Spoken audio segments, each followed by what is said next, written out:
Alaska में America के राष्ट्रपति डोनाल्ड ट्रंप और रूस के राष्ट्रपति व्लादिमीर पुतिन की करीब 3 घंटे तक मुलाकात चली। इस अहम मुलाकात में रूस यूक्रेन युद्ध सबसे बड़ा मुद्दा रहा, लेकिन बड़ी उम्मीदों के बावजूद न युद्ध विराम पर सहमति बनी और न ही कोई ठोस समझौता सामने आया। तो क्या वाकई ये मुलाकात शांति की ओर पहला कदम है या फिर महज कूटनीति की चाल? ट्रंप ने बातचीत के बाद कहा, कोई समझौता तब तक नहीं होता जब तक असल में समझौता ना हो।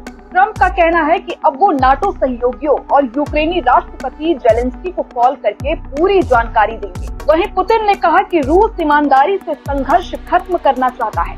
उन्होंने युद्ध को त्रासदी कहा, लेकिन जोर दिया कि किसी भी अस्थायी शांति के लिए पहले इस युद्ध के मूल कारण दूर करने होंगे। पुतिन ने ये भी आगाह किया कि पश्चिमी देश और यूक्रेन अगर शांति प्रक्रिया में रुकावट डालते हैं तो हालात और बिगड़ सकते हैं। उन्होंने अगली मुलाकात मॉस्को में करने का संकेत दिया। बैठक की शुरुआत दोनों नेताओं के बीच अकेले 1-on-1 में हुई, लेकिन बाद में इसे 3-on-3 फॉर्मेट में बदला गया। अमेरिका की ओर से विदेश मंत्री मार्को रूबियो और खास दूत स्टीव विटकॉफ मौजूद थे, जबकि रूस की ओर से विदेश मंत्री सर्गेई लावरोव और विदेश नीति सलाहकार यूरी उशाकोव शामिल रहे। खास बात ये रही कि इस पूरी वार्ता में यूक्रेन का कोई प्रतिनिधि मौजूद नहीं था, जबकि चर्चा का केंद्र वही युद्ध रहा।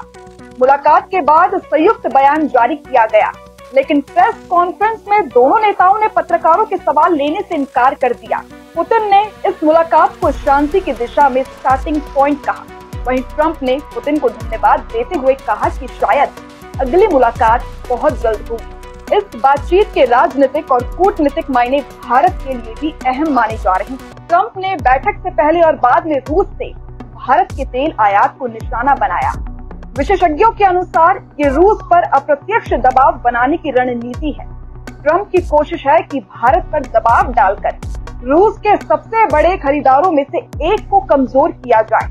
हालांकि भारत का साफ कहना है कि वो अपने हितों के हिसाब से ही खरीदारी करेगा। कुल मिलाकर अलास्का की इस मुलाकात से रूस यूक्रेन युद्ध विराम का कोई रास्ता नहीं निकला, लेकिन संकेत साफ है कि अमेरिका और रूस अब टकराव की बजाय बातचीत का रास्ता आजमाने की कोशिश कर रहे हैं। अलास्का में अमेरिकी राष्ट्रपति ट्रंप और रूसी राष्ट्रपति पुतिन की 3 घंटे तक बातचीत हुई। इस बातचीत का सबसे बड़ा मुद्दा था रूस यूक्रेन युद्ध, लेकिन इस बातचीत के बावजूद भी किसी भी मुद्दे पर कोई सहमति नहीं बनी। ट्रंप ने बातचीत के बाद कहा, कोई समझौता तब तक नहीं होता जब तक असल में समझौता ना हो। ट्रंप का कहना है कि अब वो नाटो सहयोगियों और यूक्रेनी राष्ट्रपति जेलेंस्की को कॉल करके पूरी जानकारी देंगे।